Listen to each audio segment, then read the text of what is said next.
So, going back to the bottled water,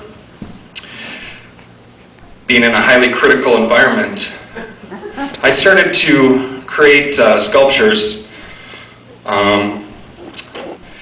This installation was called Office Sculpture Number 1.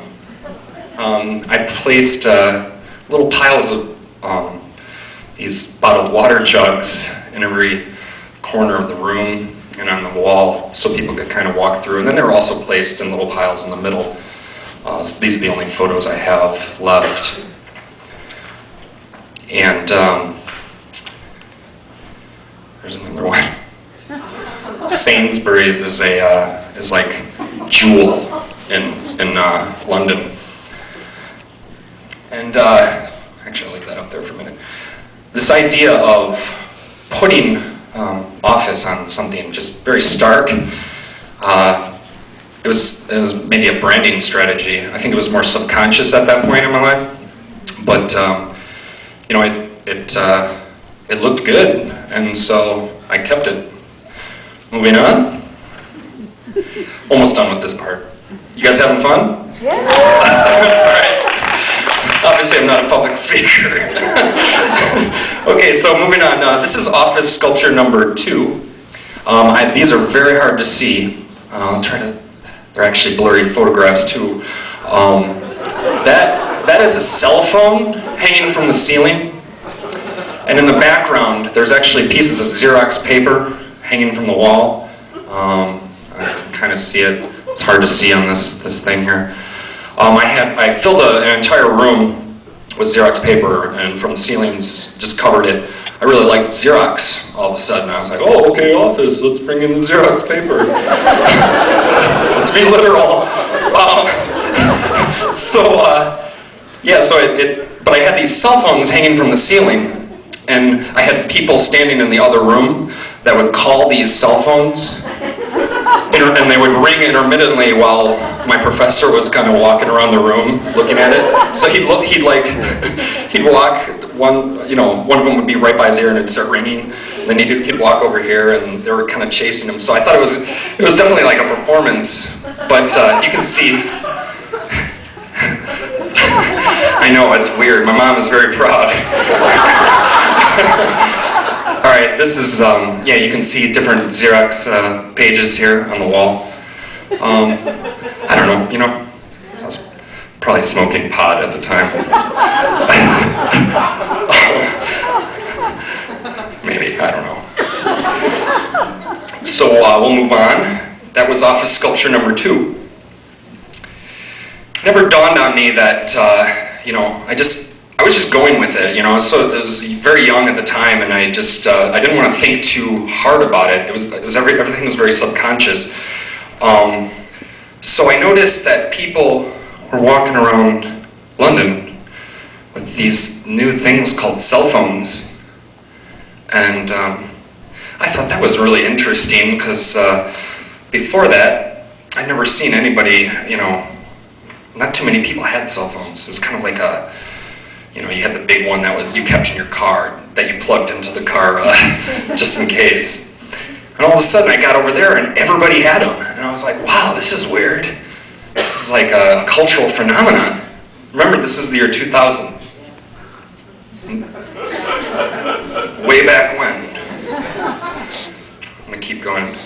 So I started taking pictures of people talking on their cell phones, just to document it, and took a lot of pictures. I took about 300 pictures of people talking on their cell phones, and I had them all displayed in a row. I wanted to create a kind of a trance-like effect, kind of like a movement, if you will. So I had these displayed in the gallery, and it was called Office Sculpture Number 3. Real creative titles I had. There's some more. But this idea of people on the go, working on the go, conducting their business, maybe conducting their love life, family life, this idea of connection with the world, and I just thought it was pretty interesting. Plus, it's it's very pop. And if you look at like a lot of the art that I did, that there's definitely a sense of humor involved, and I've always felt that humor is really important. And I try to keep that going on in our music that we do today. I don't know, it just seemed like an interesting idea. And I eventually turned these in, I'm almost done. I eventually turned these into a series of paintings for my senior project when I got back. And at that point I started painting pictures of American Idols as well. So I did a big series on American Idols. And then I did a painting series on WWF wrestlers as well, because I thought that was really funny, because if you freeze frame them in their doing their work, it becomes very homoerotic, actually. The most masculine thing in the world. So at that point I basically quit art.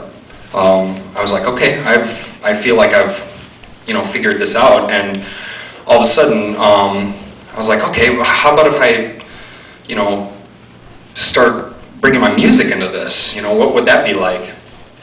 And so I started this. I started a music project, and basically, released a couple albums. That's the first one I did. I actually did that right when I got back from London, and it's just called Office. That's the name of it. Creative again. This is another one I did. This is before moving to Chicago. And then, I'll show you these here. Oh, not that. Oh, never mind. But yeah, so, moving on. I stopped doing art and decided that this would be a band. And,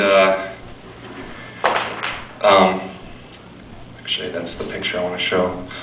That's me wearing a suit around the same time, 2000, 2001.